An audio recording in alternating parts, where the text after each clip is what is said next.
ఈరోజు మా దగ్గర డబ్ల్యూడి 1 TB డ్రైవ్ వచ్చింది డేటా రికవరీ కోసం. కస్టమర్ ప్రాబ్లం, డ్రైవ్లో సౌండ్ వస్తుంది, డిటెక్షన్ లేదని కస్టమర్ చాలా ప్యానిక్ అయ్యారు.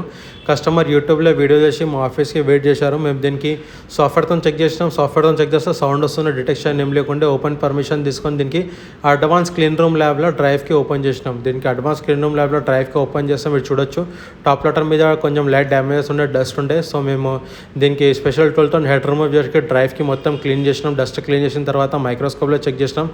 డ్యామేజెస్ ఉండే కానీ స్క్రాచెస్ లేకుండా. సో కొత్త డోనర్తో హెడ్ రిప్లేస్మెంట్ చేసి మేము దీన్ని రికవరీ ప్రాసెస్ స్టార్ట్ చేసాం. మీకు ఎప్పుడైనా అట్లా ప్రాబ్లం వస్తే డ్రైవ్లో సౌండ్ అవుతుంది, డిటెక్షన్ లేకపోతే మీరు ల్యాబ్ ఉందా లేదో చూసి ఇవ్వండి. సో డ్రైవ్కి ప్యాక్ చేసేసిన తర్వాత దీనికి సాఫ్ట్వేర్కి పెట్టి మేము ట్రాన్స్లేటర్ ఫర్మ్వేర్ రిపేర్ చేసాం. రిపేర్ చేసిన తర్వాత మీరు చూడొచ్చు దీనికి రికవరీ స్టార్ట్ అయిపోయింది. కస్టమర్ రికవరీ స్టార్ట్ అయిపోయింది. ఇంకా డేటా కూడా చూపిస్తుంది కస్టమర్. మీకు ఎప్పుడైనా ఇట్లా ప్రాబ్లం వస్తే డ్రైవ్లో సౌండ్ వస్తే మీరు గ్రేస్ డేటా రికవరీకి విజిట్ చేయండి. మా దగ్గర ఫ్రీ డయాగ్నోసిస్ ఉంది. Thank you.